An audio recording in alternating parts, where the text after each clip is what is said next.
It all started the night Daniel confronted his wife, Emily. He had discovered a string of late-night messages that left no doubt in his mind. She had been unfaithful.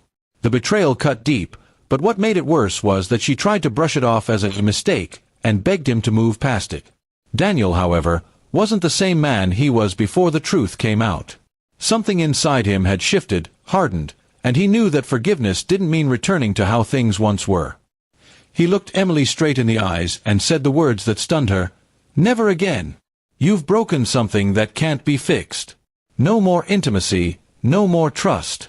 She froze, her mouth slightly open, not expecting such finality in his tone. She had imagined yelling, tears, maybe even threats of divorce, but his calm, firm words shook her more than anything else. From that night onward, Daniel became distant. He still lived under the same roof, still spoke to her about bills and daily routines, but the warmth was gone. The playful touches, the soft kisses before bed, the inside jokes, they all vanished. He carried himself like a man who was done giving pieces of his heart away. Emily realized quickly that her affair hadn't just been a fling, it had destroyed the bond she once took for granted. Emily tried everything to pull him back. She cooked his favorite meals, left notes on his desk, even tried dressing up for him like she used to. But Daniel's eyes no longer lit up when he looked at her. He treated her with civility but no affection. It was as though a thick wall had been built between them, one she could see but never climb. At night, when she reached for him, he pulled away.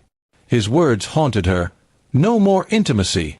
For Daniel, intimacy wasn't just physical, it was trust, closeness, vulnerability. She had traded all of that for a fleeting thrill with another man, and now she was learning the true cost.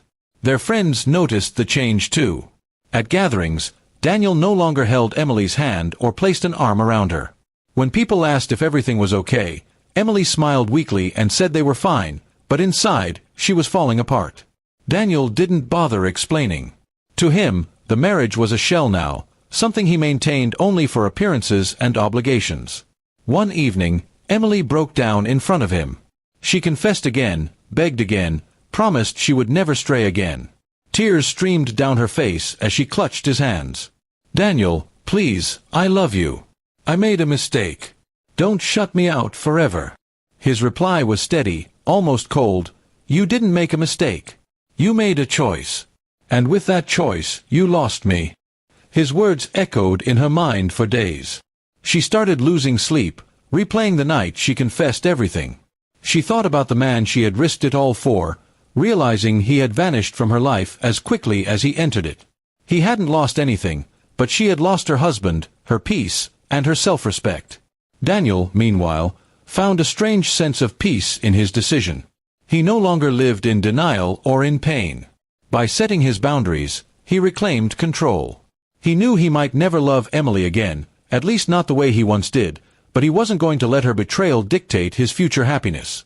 The house grew colder with time. Meals together became silent, and laughter was a distant memory. Emily started realizing that what she had done could not be undone, and that apologies couldn't sew up the deep wound she had caused. She thought marriage was resilient enough to survive, but Daniel's ultimatum had shown her that some lines, once crossed, erased everything. Months passed, and friends asked why Daniel and Emily were still together if things were so broken. Daniel's answer was always the same: "We're not together the way you think. We just share a house." His honesty stunned people, but he no longer cared about appearances. To him, living authentically meant not pretending that love still existed where betrayal had burned it down. Emily lived each day with regret gnawing at her. She wished she could turn back time, wished she had valued Daniel's loyalty when she had it. Now she lived with the weight of knowing she had destroyed the one person who had loved her unconditionally. And Daniel's quiet strength, the way he refused to budge from his ultimatum, made it clear that nothing would ever return to the way it was. In the end, Daniel didn't need revenge. His decision was punishment enough. By denying Emily the intimacy and trust she craved, he showed her the true cost of betrayal.